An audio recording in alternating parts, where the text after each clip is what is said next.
Entonces, ya la próxima semana ya expone 2 grupos y el día de hoy toca desarrollar los seminarios y el resto de grupos, ¿ya?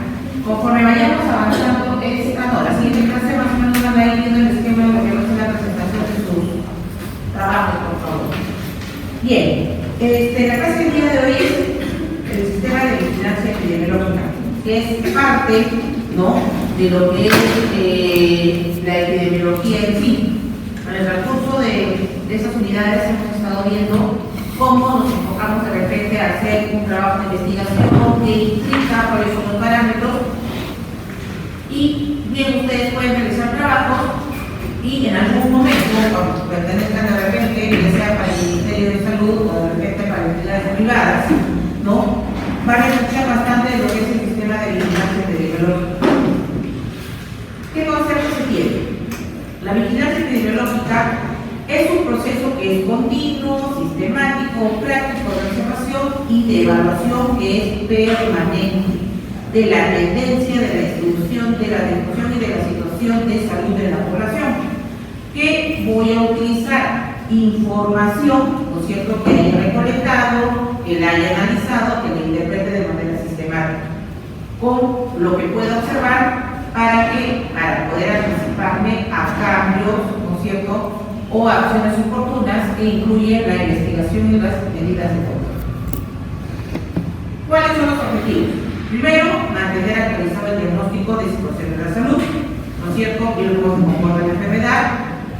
Luego tenemos establecer la susceptibilidad de los riesgos de la población a enfermedades que están sujetas bajo vigilancia, formular las medidas adecuadas en cuanto al nivel correspondiente, evaluar la bondad de las medidas de control planteadas, detectar cambios agudos en la ocurrencia y distribución de las enfermedades, e identificar, cuantificar y monitorear las tendencias y patrones del proceso de salud y enfermedad en las poblaciones.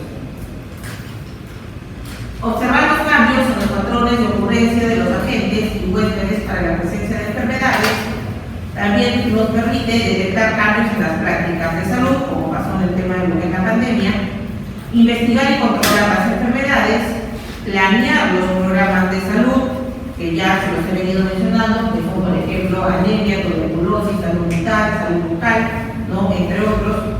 Evaluar las medidas de prevención que de repente actualmente tenemos y que quizás no estén controlando las enfermedades. Intercambiar oportunamente información, analizando entre los equipos de salud de primer nivel de vigilancia epidemiológica. Proporcionar evidencias para la formulación de políticas e intervenciones de salud y evaluar las medidas de control e intervenciones sanitarias. Controlar y prevenir los problemas de salud con bases científicas y no solo porque de repente anoto o veo algún tipo de observación. Ahora, hay unos procesos o actividades de vigilancia epidemiológica. ¿Cuáles son? Primero, que recolecte datos, que haga el análisis y la interpretación de estos, que ejecute acciones a través, ¿no es cierto?, de los análisis que haya realizado, y lo otro es diseminar la información sobre la enfermedad y los resultados de las medidas que estemos aplicando. Ahora, ¿cómo recolecto datos?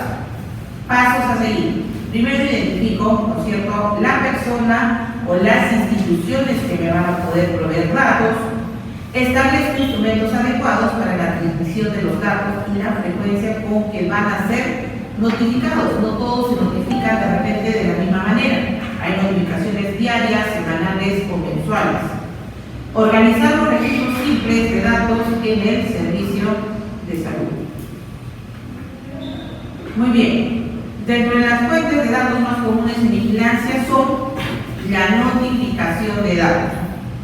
Yo les mencionaba, incluso cuando vimos trabajos en la parte de lo que era tipo de trabajo que podíamos realizar, había casos clínicos, los trabajos que incluyen esto, lo que es, por ejemplo, la notificación de casos, donde dice ese procedimiento medular de la vigilancia mediante el cual los servicios de salud públicos y privados informan de manera rutinaria y obligatoriamente.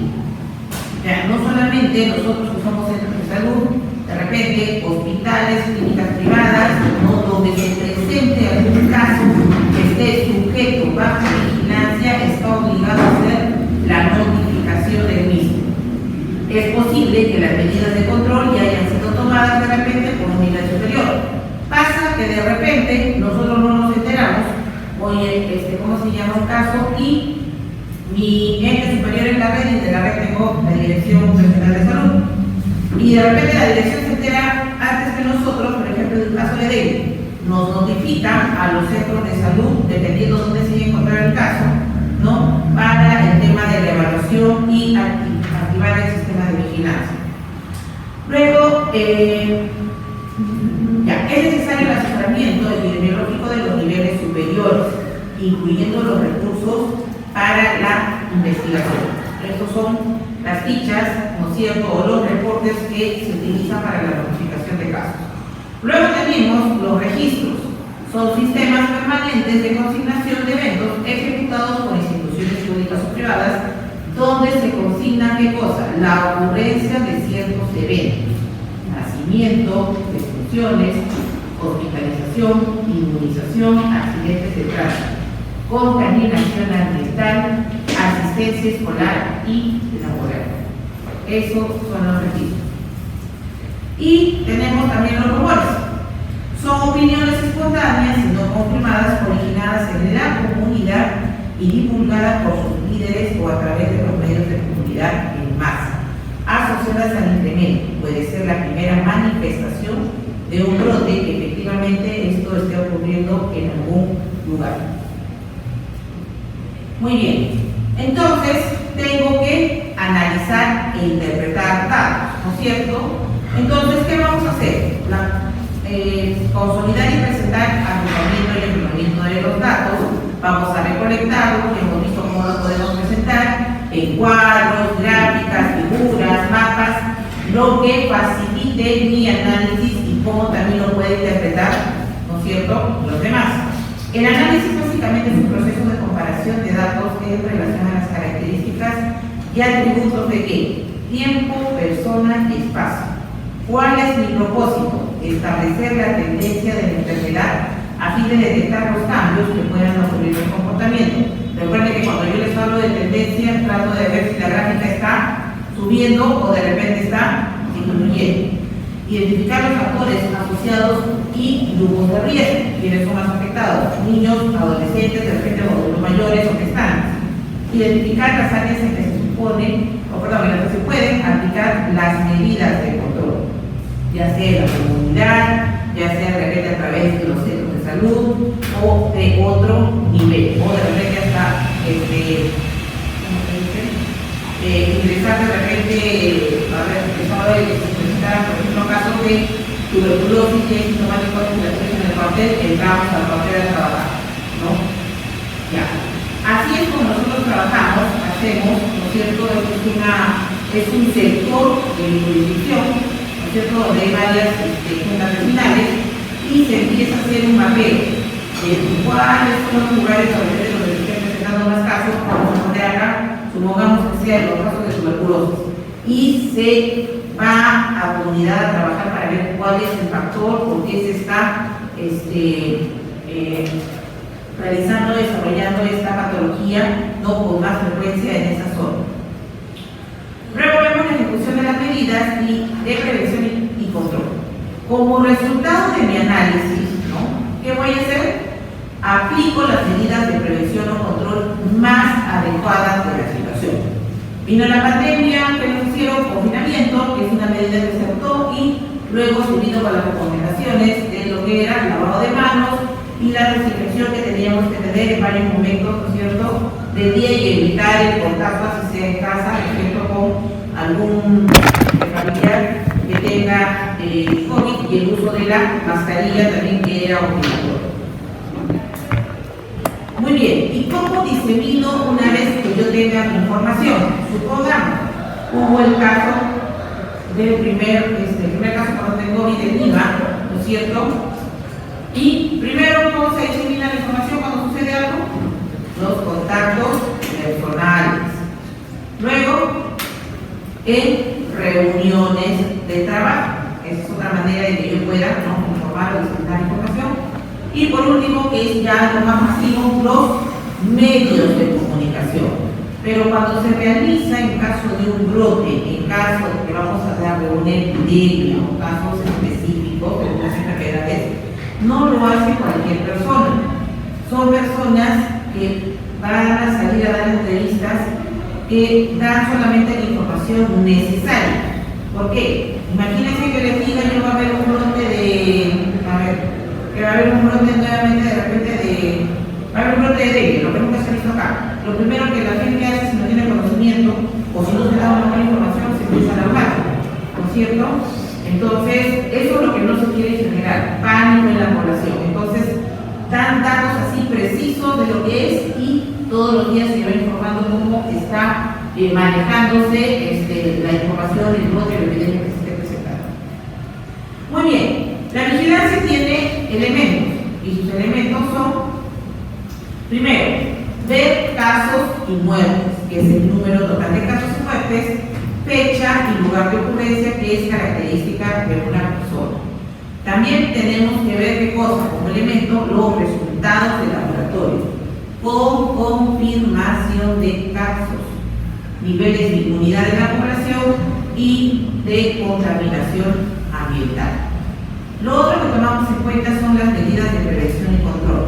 Esto lo sacamos de datos de los programas relacionados con la extensión de las medidas que nosotros utilizamos de control. Por ejemplo, si se dispara un brote de VIH, el programa de IDS tendrá que dar la información necesaria de repente de cuántos tamizados, ¿no es cierto?, han habido durante el año, para ver qué cosa es lo que está sucediendo. Ya sea enfermos, tratados, en viviendas, ¿no?, vacunas, de repente también que se hayan podido aplicar. Que es lo que ahora, por ejemplo, se nos ha informado. Está habiendo bastante tasa, incidencia de neumonía. ¿Y qué vamos a hacer? Empezar a aplicar vacunas. Medio ambiente, datos de las condiciones ambientales, la cobertura y la calidad de los servicios. También tenemos que estudiar a quiénes, a los vectores. Datos sobre todos los tipos de vectores existentes, su distribución, los hábitos, la resistencia o la susceptibilidad de repente que puedan tener a los insecticidas. También tendremos que estudiar aquí al reservorio, datos del reservorio si es humano o si es de origen animal. La población, datos sobre el tamaño de la población, su composición por edad, sexo, su distribución, la susceptibilidad o la resistencia que pueda tener. Muy bien, ¿y para qué utilizo la vigilancia? A ver, tenemos acá dos grupos para los cuales yo utilizo este sistema de vigilancia. El primer grupo que está en relación a los eventos de la salud. Primero, me sirve, como ya lo he mencionado, para estimar la magnitud de un evento, cuán frecuente es en una determinada población. Después, para poder detectar cambios agudos en la ocurrencia y en la distribución de enfermedades, ya sea brotes, epidemias y la presencia de problemas emergentes. Luego, para identificar, cuantificar y monitorear las tendencias, los patrones del proceso salud-enfermedad. Observar los cambios en los patrones de ocurrencia de los agentes y huéspedes para la presencia de enfermedades. Detectar cambios en las prácticas de salud. Por ejemplo, ¿qué se está incrementando en estos últimos años? La tasa de cesáreas. Y sí, está teniendo una, normalmente las cesáreas, llegaba a tener cesáreas por una complicación del embarazo. Últimamente ya las mujeres optan por de manera particular no pasar por el proceso de un parto vaginal, ¿no? Entonces está viendo este tema de la tasa de cesárea, pero ni hospital ni esa salud hacen, por ejemplo, yo deseo tener un hijo con cesárea y sí, el ginecólogo me practica la cesárea, no. Ellos se basan a lo que es la normativa, ¿no? Pero a pesar de todo, sí se está viendo que está viendo el tema de las complicaciones en los partos y están terminando necesarias. Desde nacimientos de prematuros, hablo de 36 semanas, normales que nazcan debido a las 38 semanas, como complicaciones o que son macrosómicos, son demasiado gorditos, ¿no? O otros problemas, ¿no?, de las mamás. Luego tenemos el segundo grupo que tiene que ver con la salud pública, donde debo investigar y controlar las enfermedades, los reportes, las enfermedades sujetas a vigilancia, ¿no?, para buscar qué cosa, las fuentes de infección. Lo otro es que debo planear los programas de salud, monitorear los cambios en la ocurrencia de las enfermedades en cuanto a lo que es tiempo, lugar y persona, y esto me va a permitir que yo pueda anticiparme de repente, ¿no?, a un evento, ¿no?, y también que pueda solicitar recursos para poder asignarlos de manera correcta. Luego, evaluar las medidas de control y prevención. Cambio, por ejemplo, ¿no?, de la vacunación en el sarampión en el año 80, que de una dosis pasó a ser ahora 2 dosis. Bien. Tenemos dos tipos de vigilancia. La primera, que es la vigilancia activa. ¿Cuándo digo que es una vigilancia activa? Prácticamente cuando me dicen en la Universidad Privada de Tacna se detectó un brote de salmonelosis. Yo me traslado del centro de salud y vengo a investigar, ¿no?, a la universidad privada qué cosa es lo que está sucediendo. Entonces, se traslada el personal, busca la fuente de la información, ¿no es cierto?, ¿no? Y en cuanto a la vigilancia pasiva es todo lo contrario. Es cuando cada nivel de salud envía la información. En mi centro de salud yo tengo la información y simplemente la envío de manera rutinaria o a ser de repente periódica en cuanto a los eventos de vigilancia. Luego, tenemos la vigilancia pasiva. ¿Dónde encuentro este tipo de vigilancia o qué información, por ejemplo, realizo? Primero, que puedo encontrarlo en los anuarios de epidemiología, en las historias clínicas, en las fichas epidemiológicas, en telegrama epidemiológico semanal, en boletín epidemiológico, certificado de defunción y formularios oficiales. Luego tengo la vigilancia activa, que es mediante encuestas de movilidad, encuestas de grupos de sectores de riesgo, hago mi investigación de brotes, hago una encuesta socioeconómica, hago mi investigación serológica y el tamizaje citológico, virológico y bacteriológico. Bien, hablamos de vigilancia especializada cuando se refiere a la vigilancia de enfermedades o desviaciones de la salud en forma particular. Este tipo de vigilancia se utiliza sobre todo para enfermedades transmisibles de notificación individual o para patologías de alta gravedad, tanto nacional como internacional, campañas o programas de erradicación o de repente de control. Una enfermedad transmisible, por ejemplo, la tuberculosis, el sarampión, el VIH. Tenemos la vigilancia centinela.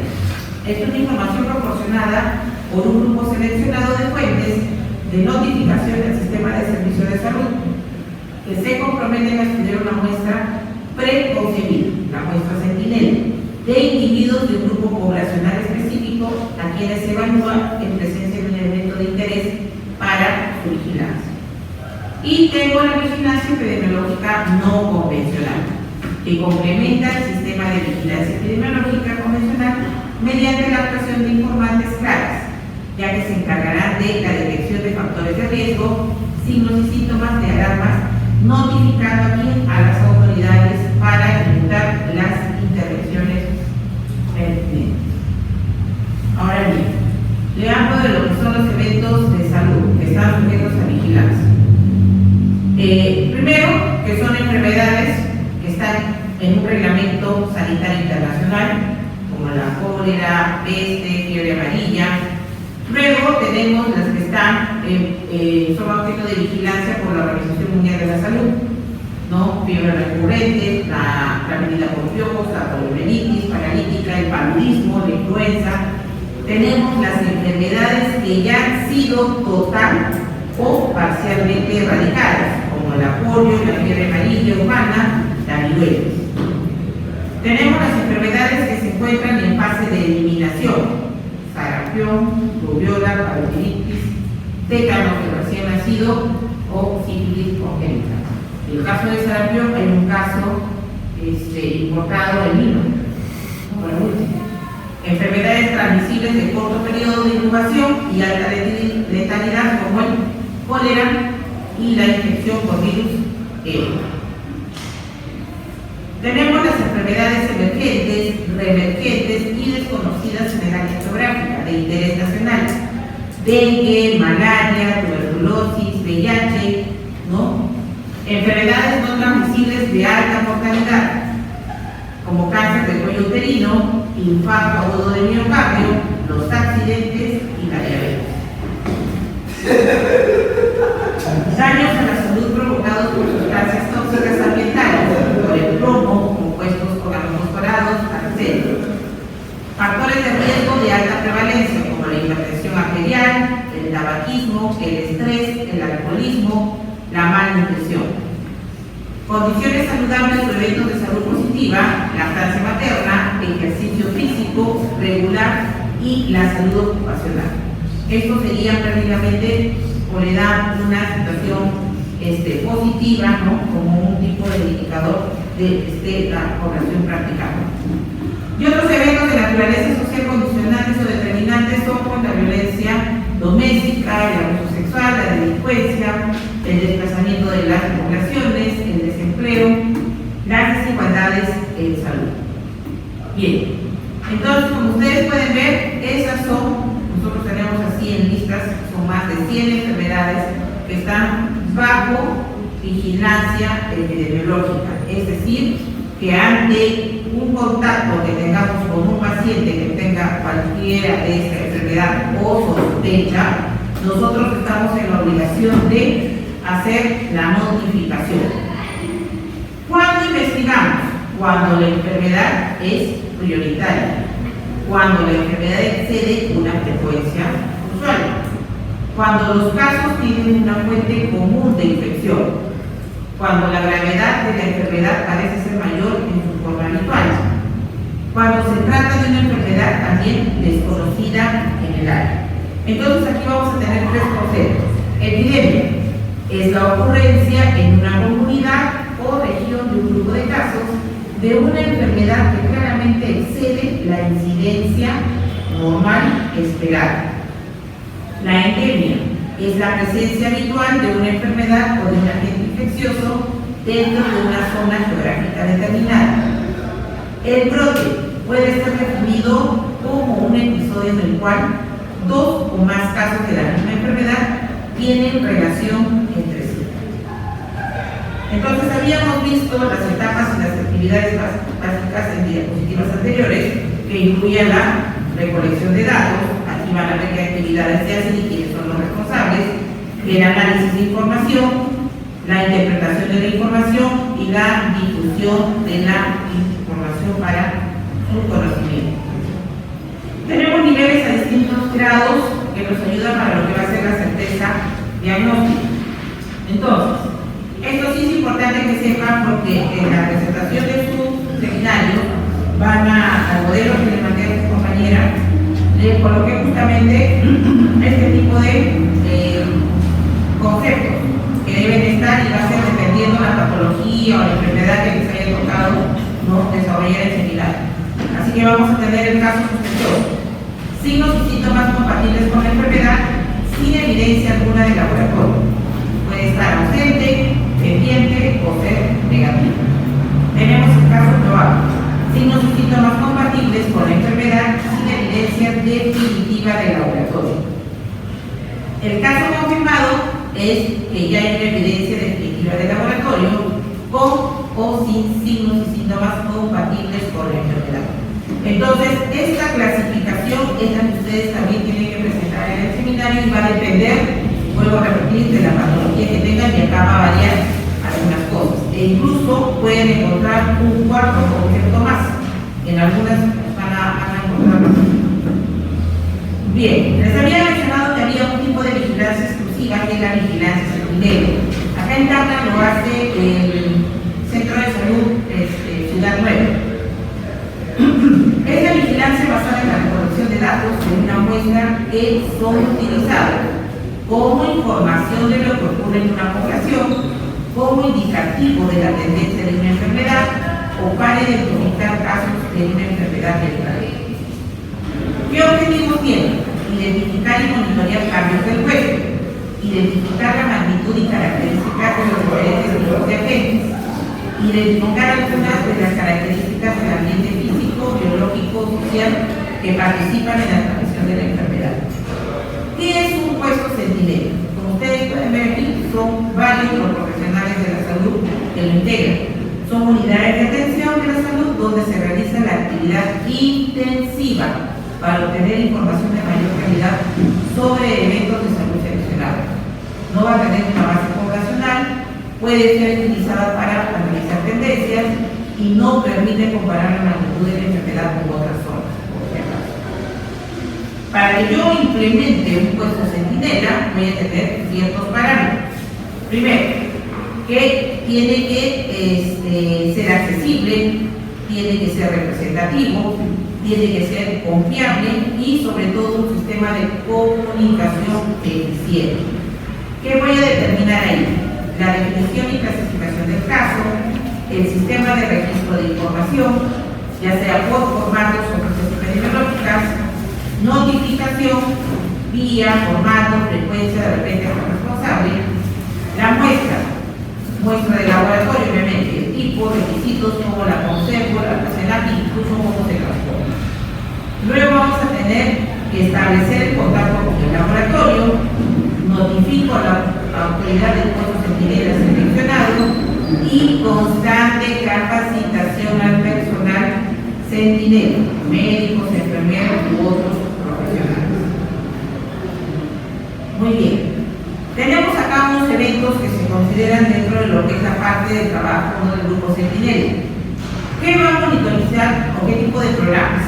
El programa materno-infantil. ¿Qué ve? La mortalidad materna e infantil, ¿no? Por las diferentes causas que se presentan. También el programa de inmunizaciones. Vamos a ver la cobertura y las enfermedades que son inmunoprevenibles. Y la calidad hospitalaria, la mortalidad por las causas que se estén presentando. Muy bien, en cuanto a lo que va a ser la notificación de los casos, bien, consiste en la declaración oficial de la ocurrencia de cada caso del evento bajo vigilancia, que se detecta en la población según la definición de caso vigente y la transmisión de datos relacionados a cada caso. La notificación tiene tres componentes: la unidad, quien provee los datos, la unidad que recibe, que es la de vigilancia, y el mecanismo de transmisión, los medios de comunicación, el lenguaje, ¿no es cierto? Una vez que definimos los datos para la vigilancia y sus fuentes, tenemos que colocar una red local de unidades notificadoras y aplicamos un conjunto de instrumentos que son estandarizados. ¿Qué paso seguimos? Identificamos e integramos la red de personas y servicios, hospital, laboratorio, líderes comunitarios, ¿no? Para proveer los datos. Utilizamos los instrumentos apropiados para la transmisión de datos entre las unidades notificadoras y la unidad de vigilancia y organizamos los registros simples de datos en una unidad de vigilancia. Ahora, así como nosotros notificamos, y como ustedes han visto en este transcurso de las clases, hay indicadores para todo. Para esto también hay indicadores. Se hace una evaluación. ¿Y qué van a medir? ¿No? El trabajo que se realiza en tres aspectos: la parte administrativa, la parte epidemiológica y las actividades de control. En cuanto a los indicadores de evaluación administrativos, nosotros, una vez que estamos en contacto con un paciente ante sospecha de algún tipo de enfermedad, tenemos que enviar la notificación de manera inmediata. No la puedo, no veo el caso hoy día y se me ocurre enviarlo el día viernes o la próxima ¿Por qué? Porque me miden esto: tiempo transcurrido desde el inicio del brote hasta su notificación, tiempo transcurrido desde la notificación hasta el inicio de la investigación, cuán disponible están los datos, la cobertura por población y área geográfica y la calidad de la notificación. Y esto sí nosotros lo vamos a trabajar en la próxima clase en una práctica, ¿ya? Para que más o menos vean cómo es. Luego también tenemos que ver, estos son por ejemplo muestras de laboratorio, porcentaje de muestras en números adecuados, porcentaje de muestras en calidad, la oportunidad y regularidad de enviar las muestras, la frecuencia, oportunidad y calidad con la que el laboratorio recibe esas muestras, relación entre brotes notificados e investigados, distribución porcentual de las notificaciones según fuentes, la oportunidad y regularidad en el envío de informes, recomendaciones al organismo de decisión superior. También vemos lo que es la tendencia del amor de mortalidad, por ejemplo, la determinación de distribución geográfica y temporal, la relación del número de casos y muestras para el laboratorio, la cobertura vacunal en la población, ¿no? Para más o menos que tengan una idea de lo que nosotros trabajamos.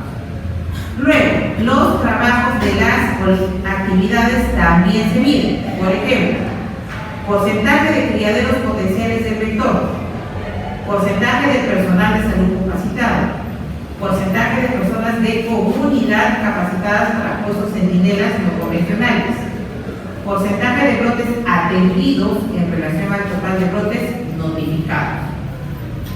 Ya, esta es la primera parte de lo que es el sistema de vigilancia y ahora vamos con lo que son